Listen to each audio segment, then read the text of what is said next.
My family are suing me for the rights to my baby for something they did, but they don't know what I have up my sleeve. So, get this, my own family decided to sue me for custody of my baby. All because of something they did. What they don't know is that I've got a few tricks up my sleeve they never saw coming. I was just 20 years old, 4 months pregnant, when the pressure started. My family began trying to convince me, no, push me, to hand over my unborn child to my older sister. Sarah. 32. Married to a lawyer with deep pockets. The golden child, the favorite. Only thing she couldn't have? A kid. And that was the one missing piece in her perfect little life. So my family went all in. They used every dirty tactic in the book.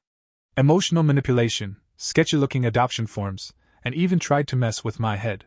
They asked if I really wanted to look into my baby's eyes and see my ex's face, the same ex who abused me. But I didn't fold. I brought my son into the world without them, held him close in that hospital room, and for 10 months, it was just us. During that time, my family? They were ghosts. Then everything changed. That's when I found out my son is autistic. I thought maybe, just maybe, they'd let it go by now, so I told them. Big mistake. The minute they heard the word autism, it was like flipping a switch. They came back harder than ever. Sarah showed up the very next day at my tiny studio apartment. She had a whole stack of articles printed out, all about the insane costs of autism therapy. She started talking about how specialized care could run into thousands a month, money I didn't have. And because I was already struggling to make ends meet, she said it just made more sense for her to raise my baby. She even smiled when she said, "Not giving him the care he needs is basically child abuse." Before I could even answer, she told me she already had a sensory room all set up in her house. Said she'd been taking mommy classes. Then she reached into her purse, pulled out framed certificates, and started lining them up like trophies on my kitchen counter. Soon after, my mom started dropping by again, like nothing had happened. She'd hold my baby while he stimmied, pretending to be this doting grandma. One day, I walked out of the bathroom and found her pointing at a photo of Sarah, whispering, "Mama," to my son over and over. That moment, God, it shook me. Thing is, I needed help. They knew that. I was pulling double shifts at a restaurant just to afford therapy, and I didn't have a dime left for a babysitter. My family took full advantage of that. Sarah offered to babysit.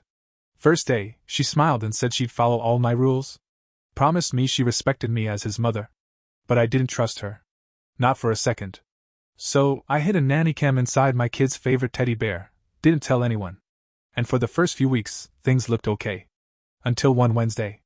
I was at work when I got a call from my building manager. She told me the police were there asking about an abandoned baby in my apartment. My heart just dropped. I bolted home. When I got there, 2 cops were about to break down my door. They had me unlock it, cuffed me right then and there, and called the only guardian on file, Sarah. Asked if she could come pick up the baby. And the whole time, they wouldn't let me say a single word. It wasn't until I was sitting in an interrogation room that I convinced them to let me use my phone. I pulled up the nanny cam footage. Thank God I had it. Clear as day, there was Sarah taking care of my kid, then just walking out and leaving him alone for over 30 minutes. The timestamp didn't lie. They let me go. But you know what? They didn't do a damn thing to her. Told me to. Be careful. And things only got worse. My family started filming my son every time he had a meltdown. If he cried because of bright lights, they said I was abusing him. If he got upset by loud TV sounds, they claimed I wasn't caring for his special needs. They even caught me crying after a brutal 16-hour shift and edited out everything to make me look unstable. Then came the custody suit. Felt like getting punched in the gut. Sarah's lawyer husband pulled together a full-blown case. Claimed I abandoned my son. Said I wasn't fit to be a mom. That I was mentally unwell. They included Sarah's certificates, neighbor statements, stuff taken completely out of context. It was 47 pages of lies. And then came the twist I never expected. My ex walked into that courtroom. The same guy who said he'd beat our kid if I made him be a dad. The same guy who sold his parental rights for $500. Now he was standing there, acting like he cared. I really thought I was going to lose. My lawyer was all I could afford, and I showed up looking like hell after a 16-hour shift. But then, my baby's pediatrician took the stand. She didn't just talk about my son's progress. She also swore, under oath, that Sarah had called her office 47 times trying to get those medical records. Even threatened her. I was stunned. Grateful. Then I got up, took the stand myself, and played that same nanny cam clip. This time, the court took it seriously. I saw their faces drop. That moment, man, it was everything. Then my neighbor testified. Said Sarah had offered them money to lie about me. And my ex? Under oath, he broke. Admitted they paid him to show up. The judge was outraged. She called it exactly what it was, a coordinated attempt to steal a child. Slammed down restraining orders against every single one of them. Sarah screamed that I was wasting my kid. My mom sobbed like she didn't help cause this whole disaster. Security dragged them out of the courtroom. I really thought that was the end. I moved apartments. Changed my number. Started over. But just 5 days later, I was at my new place, installing fresh locks, when the doorbell rang. I opened the door and there they were, my entire family. And right out front? My ex, holding new custody papers. Sarah was behind him, hand on his back, with that same smug smile like she already won. Those papers were dated 3 weeks before the restraining order, proof they'd been planning this even before the court stopped them. My hands were shaking like hell as I tried to wrap my head around what I was seeing. After everything the judge said, after the restraining orders and the courtroom drama, my family had the nerve to show up at my door like nothing happened. Sarah lifted her phone right away, recording everything like she was filming a true crime documentary. My ex shoved some papers at me, accusing me of being aggressive and unstable, never mind the fact that I hadn't even stepped out of the doorway. Then the flash from her phone camera hit me square in the eyes, and I realized she was snapping pictures too, all while narrating out loud that I looked under the influence. I tried to shut the door. I really did. But my mom threw herself into the frame and held it open with this freakish strength I didn't know she had. Tears streamed down her cheeks as she started wailing about how she just wanted to see her grandson one last time. Claimed the doctors had given her terrible news. That's when I spotted the medical bracelet on her wrist. It looked way too new, like it had never even been worn before. No scratches, nowhere. And the hospital name printed on it? That place shut down 2 years ago. 2 years. From the back of the apartment, I heard my baby crying. As soon as that sound hit the air, Sarah changed. Her whole vibe shifted, like a wolf catching a scent. She shoved past me so hard I almost lost my balance. As she barged in, she yelled that he needed his real mother to calm him down. My ex stepped forward and blocked me from following.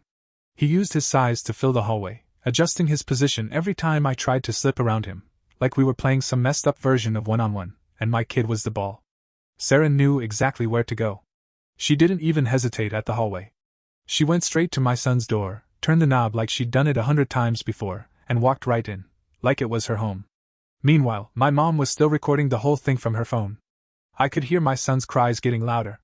Sarah was in there, using this creepy sweet voice that made my skin crawl, telling him, "Mama's here now. And everything's gonna be okay." But it only made him scream harder. He didn't know her. She wasn't his mom. I was. I finally managed to force my way past my ex and rush into the bedroom.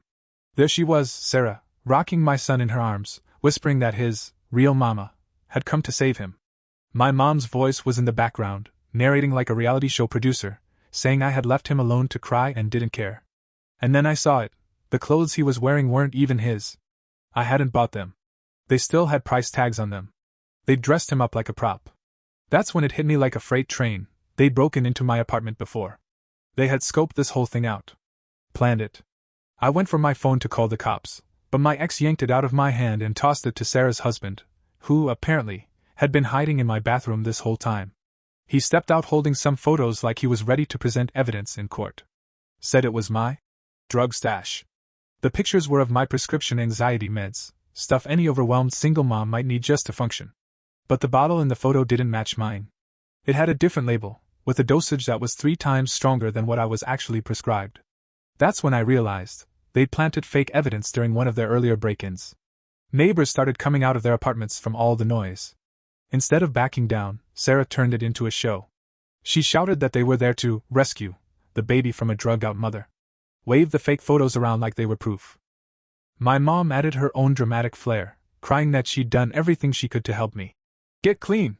The neighbor who had testified for me during the custody battle peeked out, saw the circus, and immediately slammed her door shut. I heard her lock it tight. Then Sarah's husband started reading out loud from what he said was a report from a social worker. It was total fiction, but he read it like it came straight from the Department of Child Services. Said I had track marks on my arms. That drug dealers came to my door. That I was putting my autistic son in danger every day. The cops arrived fast. But my ex was already in control of the narrative. Calm voice, steady tone, waving around the custody papers like they were a get-out-of-jail-free card. I was panicking, trying to get words out, but nothing was coming together. My heart was racing too fast. My head was spinning. Sarah started showing the cops edited video clips on her phone. Somehow, they'd managed to splice together footage that made it look like I attacked them at the door.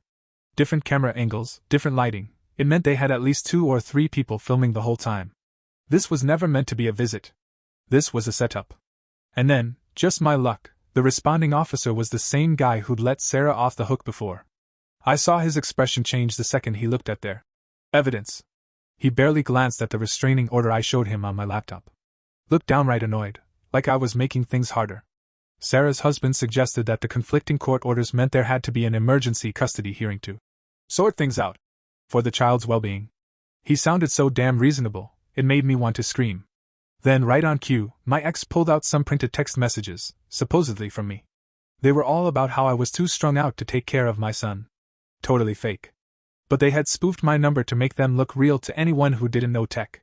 He handed the messages to the officer, shaking his head like he was heartbroken. Said he tried everything to help me get clean, but I just wouldn't listen. And just like that, the officer said we'd all have to show up in court the next day for an emergency hearing.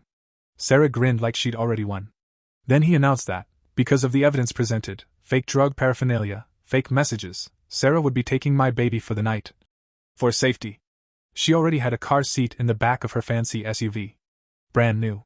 Like she knew this would happen. That whole confrontation at my apartment, it was never random. It had been planned down to the second, like they'd storyboarded it in some legal strategy meeting. I realized right then that Sarah and her husband probably consulted with lawyers beforehand on exactly how to weaponize the system against me. All I could do was stand there, powerless, watching my baby scream as Sarah buckled him into her car.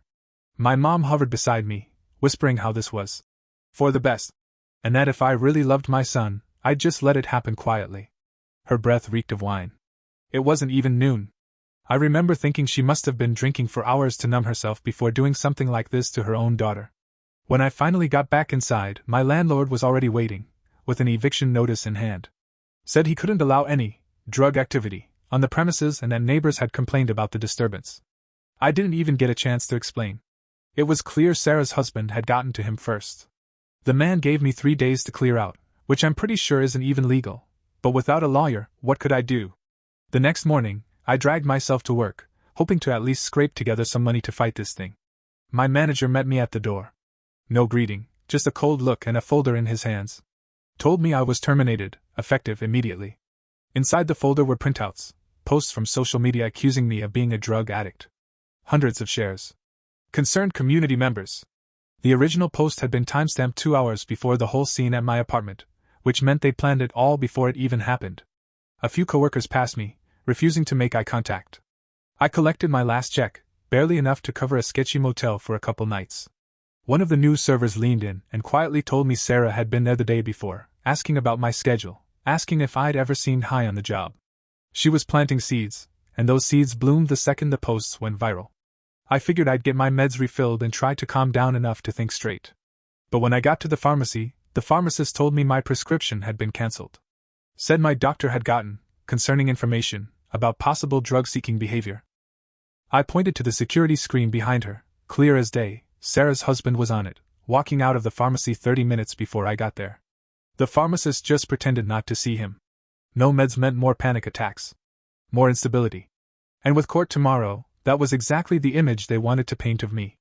Desperate, I rushed over to the legal aid office, the same one where I found my lawyer before. The receptionist looked uncomfortable before telling me he'd withdrawn from the case. Apparently, Sarah's husband's firm had offered him a partnership, 3 times the salary. She whispered that 3 other lawyers in town got similar offers that same morning. Said I'd probably have to look out of town for representation. The nearest city was 2 hours away. I didn't have the gas money to make the trip, let alone hire anyone once I got there. I spent the rest of the day calling every number I could find. No one would take me on. Some said their caseloads were full. Others claimed conflicts of interest. One secretary let it slip, said there was a memo going around about me. Then hung up. Sarah's husband had blacklisted me. I was locked out of the legal system entirely. That night, my ex started blowing up my phone with texts demanding his child support payments back. Said I had committed fraud by taking money for a kid I wasn't fit to care for. Threatened to report me to welfare. What shook me most were the details. He had information from my food stamp applications and other assistance I'd applied for. Things he should never have had access to. Somehow, someone had handed him my private info, and now he was using my poverty as a weapon. I tried sleeping in my car that night, parked behind a gas station. But every hour or two, a police cruiser pulled up. Each time, a different officer would knock on my window, flashlight in my face, asking questions about reports of a woman doing drugs in a car with a child inside. My baby wasn't even with me. But the calls kept coming, so they had to check. I didn't sleep. I couldn't.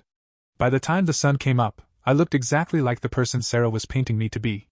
I caught my reflection in the courthouse bathroom mirror, and it was like staring at a ghost. My eyes were bloodshot, cheeks puffy from crying, and my clothes were wrinkled and stale from spending the night curled up in the front seat. I tried to freshen up with some paper towels and that pink soap that smells like despair. But there's only so much you can do without a shower or clean clothes. Meanwhile, Sarah would show up looking like a magazine ad. And technically, I was living on the streets. I stopped by the pediatrician's office, praying she could write a letter or something, anything, to speak on my behalf. But when I got there, the receptionist told me Sarah had already brought my son in that morning for an emergency appointment.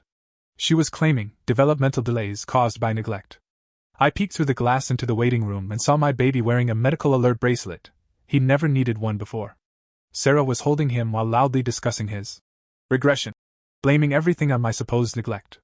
The doctor agreed to meet me later that day at a nearby coffee shop. She came in looking like she hadn't slept either. Her hands were trembling.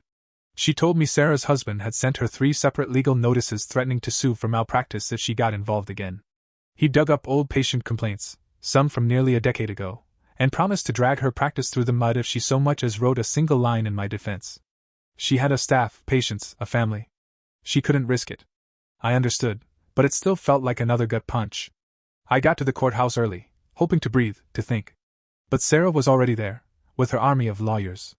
She was setting up poster boards like it was a school science fair, screenshots of fake drug posts, blown up photos of the fake pills and bottles from my apartment.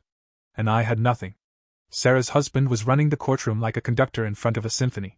He directed the setup, positioning their so-called evidence, while my ex went over his testimony with one of their junior lawyers.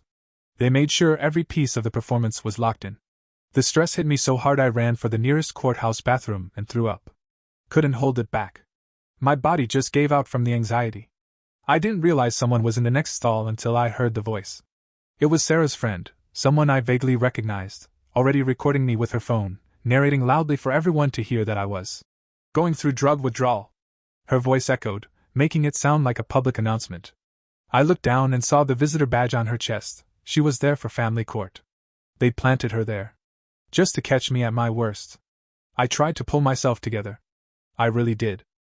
But my hands were shaking so bad I could barely get water on my face. And she was still filming. Said addicts always shake when they're crashing. 2 other women in the bathroom stared, then walked out fast, giving me the kind of look that made me question whether I was the monster Sarah kept painting me to be. Back in the courtroom, I had to represent myself. No lawyer. No help. Just me standing across from Sarah and 3 attorneys like I was in a trial that had already been decided before I even opened my mouth. They brought out 72 hours of video, manufactured moments, spliced together footage, piles of forged documents. I couldn't even address one lie before they hit me with 3 more. It was a flood, and I was drowning in it. The court clerk glanced at me now and then, like she recognized something was wrong. Maybe she felt sorry for me. But she didn't say a word. Just sat there while the judge sifted through the mountain of evidence. Then Sarah's husband pulled out the piece de resistance, a psychological evaluation. Supposedly from a licensed professional. Said I was emotionally unstable. That I had serious mental health issues. That I self-medicated with illegal drugs and posed a risk to my son. I'd never even met the person who signed that report. But the details were personal, so personal they had to come from someone close. Someone who knew my past, my family history, my fears. It was like my private life had been weaponized and handed to a stranger to twist into whatever they needed. Then my ex took the stand. Told the court he found drug paraphernalia in my apartment. Cried actual tears, talking about how he tried to save me. How I always chose drugs over being a mother. For a second, he almost convinced me. That's how good his performance was. Then I remembered, he'd never even set foot in my new place before the ambush. It didn't matter. The judge gave Sarah temporary custody, pending a full hearing in 2 weeks. I knew that hearing would just be more of the same, A rerun of this nightmare with more evidence I'd never seen and no one to help me fight back. I collapsed outside on the courthouse steps, sobbing as I heard my baby crying while being carried off by someone who wasn't even family to him. Not really. A local news van pulled up right on cue. The cameras were rolling as I broke down, and I heard the anchor say something about an unfit mother losing custody. By dinner time, I was the lead story. The video of my breakdown played on repeat. Unfit blazed across the screen in bright red letters, right next to my face. They didn't mention I had no lawyer. They didn't mention the lies, or the setup, or the fake evidence. Just that a mother, like me, had lost custody of a special needs child. When I went back to my apartment to collect what little I had left, the landlord had 2 maintenance guys standing watch. Handed me a box and told me to pack up. Made snide comments about junkies dragging down property value. They photographed every single thing I touched, like it was some kind of evidence for a case they were building in their heads. 3 garbage bags.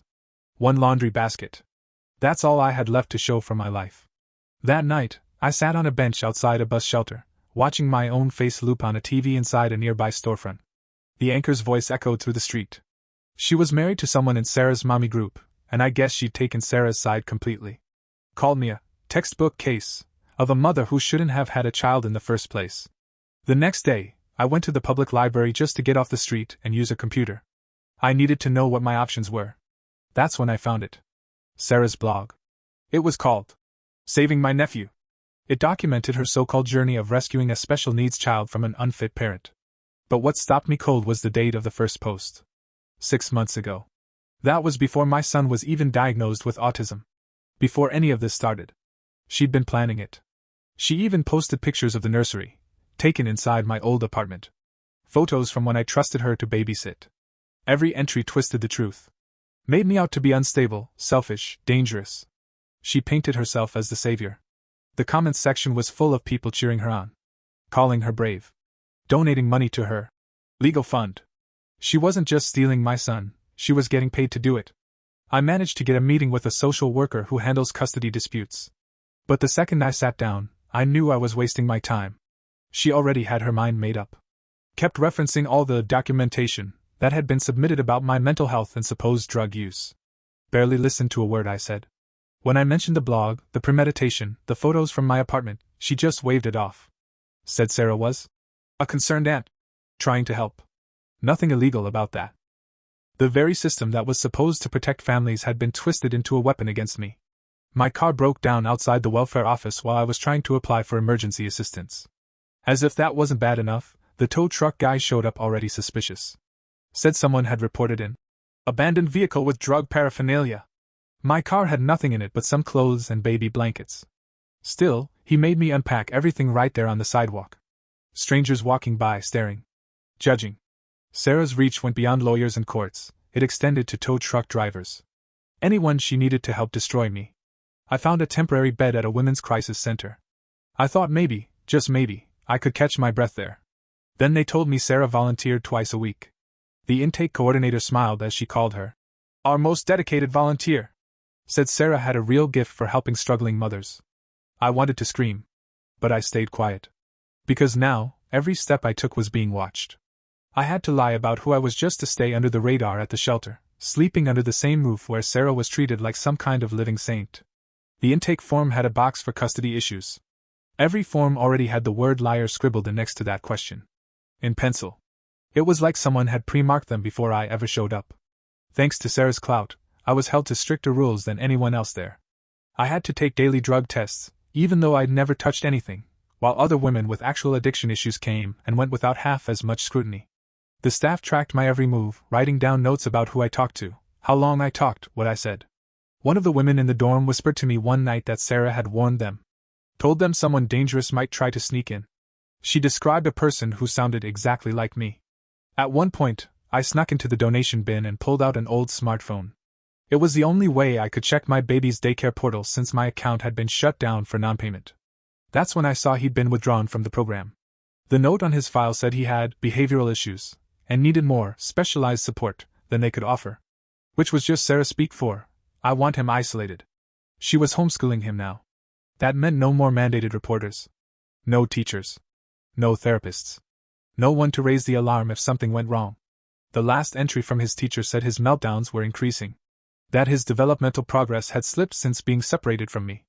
I already knew that, but reading it, seeing it typed out, ripped me apart. Then my food stamp card stopped working at the grocery store. The clerk told me it had been flagged for suspicious use.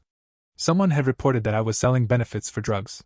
It triggered an investigation and everything was cut off, just like that. I started relying on soup kitchens to eat. Most were run by volunteers from Sarah's network. They recognized me on sight.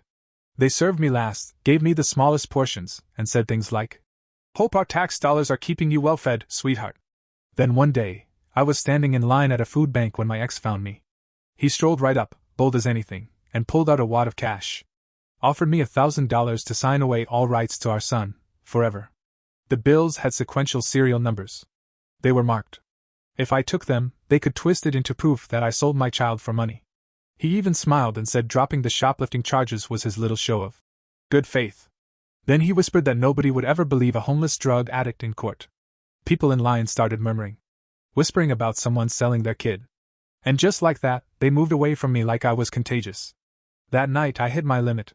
I slipped into the shelter's medicine cabinet and took every pill I could find. I didn't want to die, I just wanted silence. Escape. But it made me sick enough that someone called 911. I woke up in the hospital with my stomach being pumped, lights too bright, everything blurry. And guess who showed up? Sarah. She was still listed as my emergency contact from before. Back when I trusted her. She stood at the foot of my bed, taking notes. Recording everything. Building her next court motion about my mental instability, while I was still too groggy to sit up. Then came the psychiatrist. Looked like a regular guy. Until I saw the photo on his desk, him standing next to one of Sarah's husband's law partners. Turns out they were married. I never had a chance. The shrink had already written up his assessment before we even spoke. Said I was an unstable mother with a history of self-harm and delusions. Recommended inpatient treatment, long-term. He prescribed heavy antipsychotics, stuff that would make me seem doped up if I ever stepped into a courtroom again. I was trapped inside the mental health system, something that's supposed to help people like me, but in their hands, it had become a tool to destroy me. During my 72-hour hold, a court-appointed advocate stopped by to check on me. She sat down, asked a few routine questions, then leaned in and whispered. She said my baby had been hospitalized. Head injury. Sarah told them it was an autism-related meltdown. But the bruising? It told a different story. The advocate said she suspected abuse. But without hard proof, she couldn't do anything. If she reported it officially without evidence, she'd lose her job. She had kids too. I got it. I really did. Later that night, my mom found me in the hospital chapel. I'd gone there to think. Or maybe pray. Or maybe just sit somewhere that didn't feel like a cell. She looked like she hadn't slept. Her arms had fresh scratches, like she tried to protect herself from something, or someone. Her voice trembled as she asked me to sign away custody. Said Sarah was losing patience. Said she was afraid things might happen. Accidents, she said, happen when people are pushed too far. Even then, even knowing what Sarah was capable of, she still clung to the idea that her golden child deserved to win. Before I left, the discharge nurse took me aside. Told me Sarah had been calling every single day, asking when I'd be committed permanently. She'd get quiet whenever she heard I was improving. The nurse said she'd seen this before. Families trying to trap someone with a psych hold just to win custody. She couldn't fix it. But she gave me a bus pass. Slipped me $20. Said it came from a charity fund, but I knew it was from her own wallet. They released me after 72 hours. When I got out, I found out the court had already held 3 hearings without me. 3. Since I'd been hospitalized, I hadn't shown up, so they marked me as having abandoned my child. Sarah's team spun my suicide attempt into proof. Said I'd given up. Said I was dangerous. That I was choosing to hurt myself instead of fighting for my son. The final custody hearing was scheduled for the very next day. I had no lawyer. No way to defend myself. No evidence. Nothing but the hospital clothes on my back. That's what I showed up in. As soon as I walked into the courthouse lobby, I saw Sarah, standing with her lawyers, looking polished and perfect. She spotted me, pulled out her phone, and sent a text.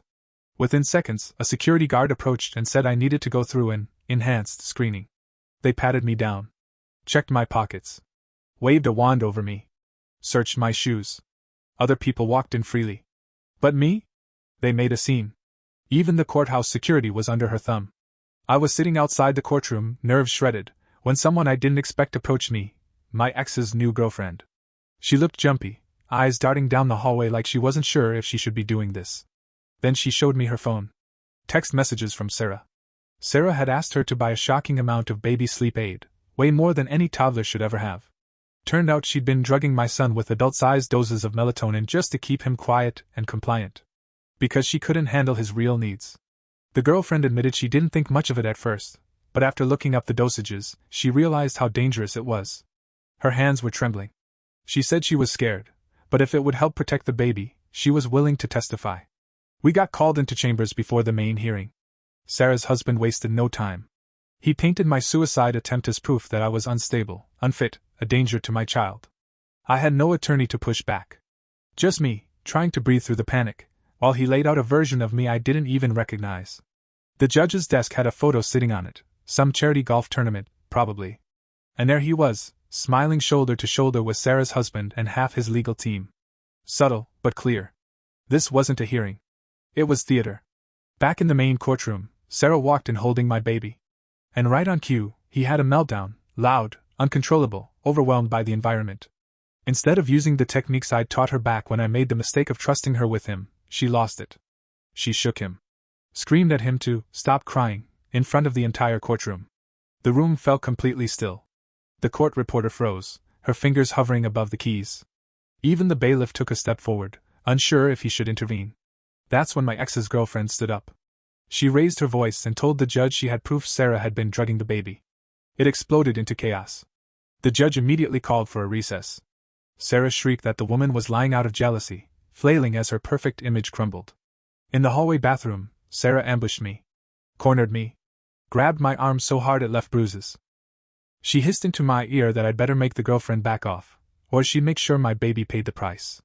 Her face was smudged, her mascara running, and I saw deep scratch marks on her neck, left by my son, fighting to defend himself. When we got back into the courtroom, another voice entered the story, my old neighbor. The one who'd shut her door during the ambush at my apartment. She burst through the courtroom doors holding a laptop. She'd gone back through her doorbell cam footage. Turns out, she'd seen everything. The break-ins. The planting of fake evidence. The night before the first CPS report? There was a time-stamped video of Sarah sneaking into my apartment. The judge's tone shifted instantly. He ordered my baby returned to me. Right there. On the spot. But Sarah refused. She clutched him tightly, yelling that I'd kill him like I tried to kill myself. He cried out in pain. The room went silent again. No one moved. The bailiff hesitated, visibly unsure whether he should pull a screaming child from the arms of a woman who still looked respectable, even if everything else said otherwise. Sarah's husband stepped forward to calm her. She turned on him too, shouting that he hadn't done enough. Hadn't protected their son. Then she bolted, trying to run. The bailiff finally made his move. They struggled. My baby was screaming, caught in the middle. It was chaos. Then, suddenly, Sarah lost her footing. She fell hard, her head smashing into the corner of the defense table with a sharp, sickening crack. The courtroom went dead silent. My baby crawled away from her and into my arms. He wouldn't let go. Sarah's phone, still clutched in her hand, had unsent drafts open, messages about fleeing the state with him. This had never been a custody fight. It had been a kidnapping in slow motion. The ER was chaos. They wheeled Sarah in while her husband shouted that I'd killed her. Told anyone who would listen that I'd pushed her. Never mind the dozens of witnesses who'd seen the whole thing happen. I sat in a small side room, giving my fifth statement to police. My son clung to me, terrified, refusing to be examined by nurses. It was like he knew if he let go of me, someone might take him again. That's when my mom broke. She went to the police, pulled out her phone, and handed over the recordings. Recordings she'd taken in secret, of Sarah threatening her. Promising to have her committed if she didn't cooperate. Promising to destroy me. There were voice clips. Full conversations. Sarah, crystal clear, saying she'd rather see the baby dead than let me raise him.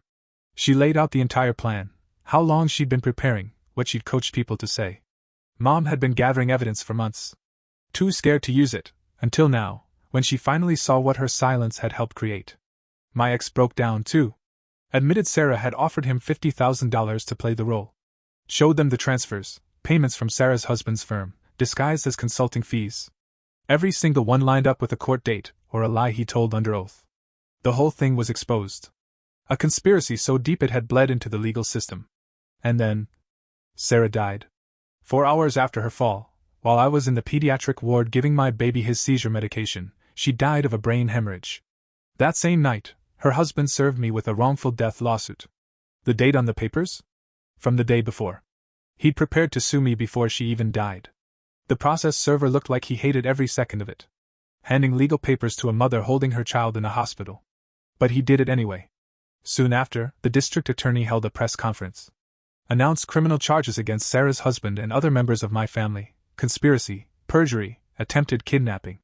She said it was the first time in her career where the lead perpetrator had died while committing the crime. But that wasn't going to stop justice from coming for the rest of them. The press conference was packed with reporters who'd been following the story since my courthouse breakdown, and public opinion was starting to shift as the truth emerged.